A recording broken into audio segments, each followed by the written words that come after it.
Hey booktubers, Lisa here. So last night I just finished this book, The Invisible Life of Addie LaRue by VE Schwab. So I wanted to do a short little book review, but most importantly I wanted to do a discussion because I have some unique, I think they're unique ideas. I am really excited to read the comments, what you guys think as well. So shall we begin?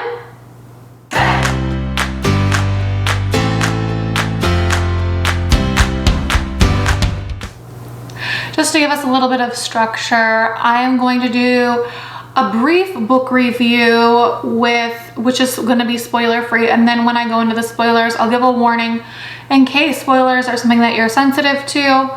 So first off, I was reading on Twitter that, so I don't know if this is true. Actually, it wasn't Twitter, it was Goodreads, that the author took 10 years to write this book. And it shows, and I really like the author's writing style. Mad respect for the author. She definitely can write. But I feel like such a hypocrite for saying I liked the author's writing style. I feel that's something that booktubers say, and it doesn't really mean anything. So I'll explain what I mean when I say that.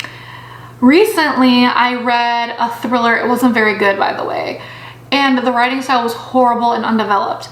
The sentences were really short, like staccato.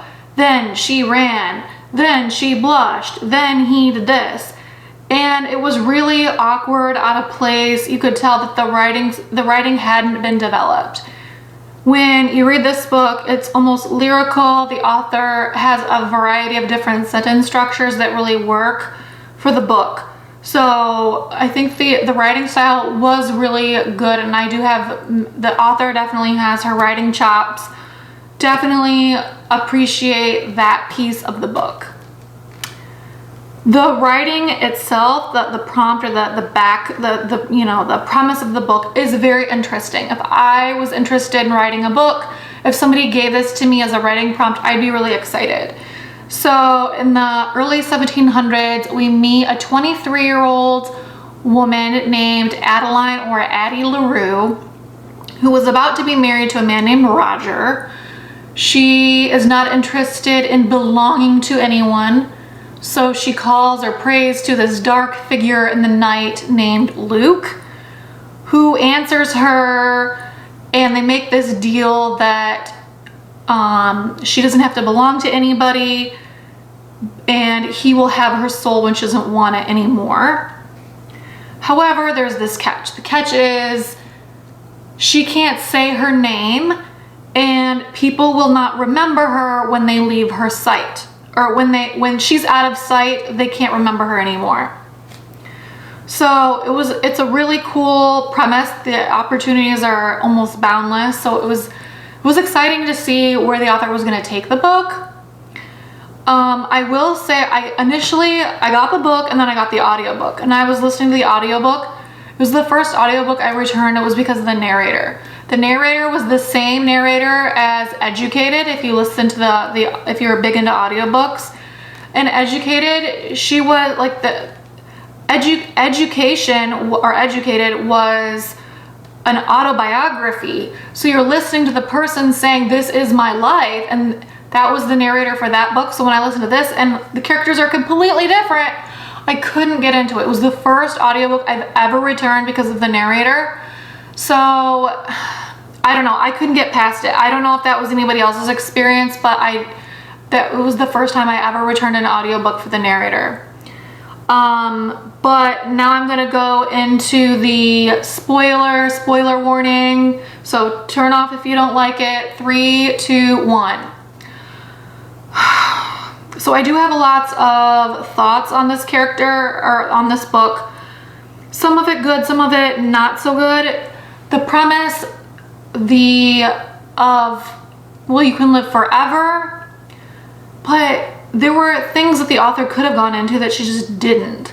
When I think of You Can Live Forever, I'm thinking of the TV show Timeless, where they're going back and experiencing all these moments in history, World War I, World War II, these monuments that are going up, like Eiffel Tower, the Sears Tower, you know, all these like defining moments in history, the Statue of Liberty going up, like all these things, but the author really didn't touch on those things, or it wasn't part of it.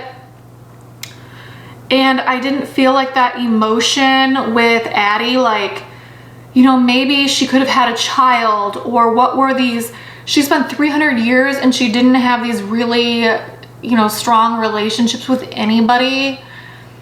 I don't know, I felt like the author could have done so much more with that particular like writing prompt. I also felt like I didn't like the main character, which is Adeline, but we'll get to that. The book itself was really influenced too heavily by other media. And what I mean by that is there's a movie called The Age of Adeline. It's with Blake Lively, where, surprise, the character named Adeline can live forever and she doesn't age. Sounds very familiar. And then there was another book, The Time Traveler's Wife, very similar like connections to this book. The husband's name was Henry. I mean, pick different names, for crying out loud. I mean, I don't know if anybody else like thought that either. When you guys, I want comments from you guys. I want comments. But I thought it was just too much overlap. The author also used, there were a few phrases the author used so many times, it was ridiculous. Black curls, freckles, and pink umbrellas. If I had $1 every time the author mentioned those words, I would be a rich person. So like, come on. Ugh. Okay, but back to Addie. I didn't care for her. First of all, it wasn't believable when she was freed and she didn't even know where to go. If you're this really imaginative, creative, free spirit person, you would imagine things in detail. You would know exactly where you want to go. You would have a place in mind, not, oh, I just wandered aimlessly, I have no clue. She seemed very insensitive to other people. She just left, you know, her father, whatever, and she was really obsessed with herself. She looks at all these works of art where she was allegedly the source of inspiration. And she's really obsessed with people saying her name. Who cares? Who cares about you? You could have had this huge influence in history. She could have gone to MIT and just asked teachers and professors questions all day long and tried to, you know, move society forward, but she didn't. Yeah, I mean, she did some like spying in World War II, but the book barely touched on that. They focused more on like Luke coming. And the thing that like really drove me crazy more than anything, I think, was I don't think she was in love with Henry. And I know people are like, oh, she wasn't in love with Henry. She loved Henry, or liked Henry, because he could say her name and he could write her story. That's it. She didn't say, I love you because you're intelligent. I love you because you're a kind person. I love you because you know, are a perfect, or, you know, are a great human being and you make me a better person. She didn't say that. In fact, her very last words to him were, remember me, remember me. It wasn't, live your life to the fullest, don't worry about me, I'll be fine, you worry about you, you know, please have other loves in your life, whatever. It was all about her. Son, you know, it's all about me, me, me, me, me, me, me, me, me. All the way up until the end, to the very last page. It wasn't about, oh, I am so in love with Henry. It was, haha, I'm so smart, I'm so witty, I outsmarted Luke because he eventually won't want me and I am the ultimate victor, yippee. Like, that's how you ended the book? It's just like, come on. It just highlighted, Addie, you haven't changed in 300 years. You still care only about you. And when she finds out her father died, it was like, oh, who cares? It wasn't, oh, I should have been here. I should have been able to take care of him. I should have worried about my mother, or she never tried to, I'm gonna send some money back to my mom and take care of her. It wasn't about her ever. It was always Addie-centric. I didn't appreciate it. I didn't connect with her. I didn't care what happened to her. And she wasn't even willing to give up her life. It was just, oh, I'm gonna trap Luke into this deal, which just like, it was so frustrating. The other thing, I'm not sure about the curse. Because Addie's curse. Because her curse, first of all, Addie and Luke are talking about the words, the exact words used in your curse are very important. But she says at the beginning of her curse, you know, as the deal was, I don't want to belong to anybody. But then Luke says, you belong to me. So I would say to Luke, you broke your deal because you say that I belong to you, and I don't think that's true. Addie also claims very much, oh, I don't like Luke and he doesn't really love me. And she thinks she outsmarted him. I don't think that's necessarily true, because I was simmering on this book and I was thinking there was two things that kind of stuck out to me when I was really thinking about this book. One, she kept that leather jacket. Like, we know that there's two objects she can't seem to get rid of. One is the wooden ring that when she puts it on her finger, Luke comes when she calls, and he actually does it. And then the other one is her leather jacket. So why doesn't she get rid of the leather jacket? If it doesn't mean anything to her, why does she keep it? If she's not really in love with Luke, why doesn't she just get rid of it? And then two, she mentions in the book when she and Luke had their house in New Orleans, that she had this gold key in her pocket, and she said the gold key wasn't there. Why is she looking for the key? That was something that kind of struck out, that came to me, is why is she looking for this key?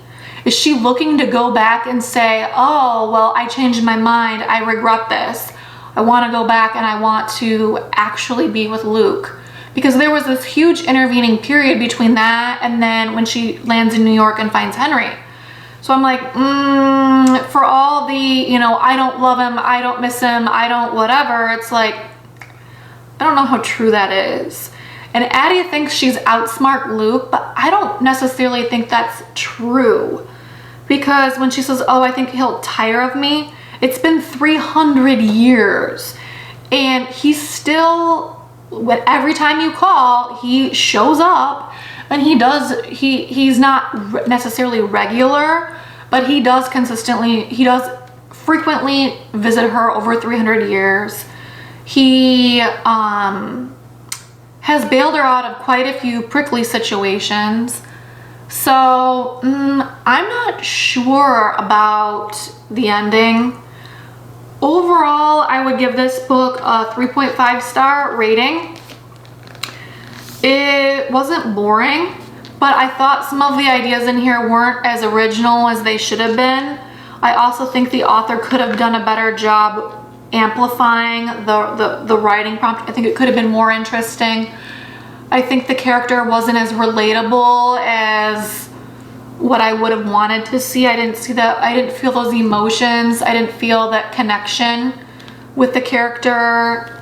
I didn't feel that she was really likable, but I also did like the author's writing style. It was an easy read. It wasn't a chore to read this. So please leave me your comments. I want to hear from you what you thought of this book. Do you agree with all my thoughts? What are your thoughts on that leather jacket? What are your thoughts on that key? Do you think she really outsmarted Luke? Do you think there's gonna be a sequel to The Invisible Life of Addie LaRue? I wanna know what you guys think.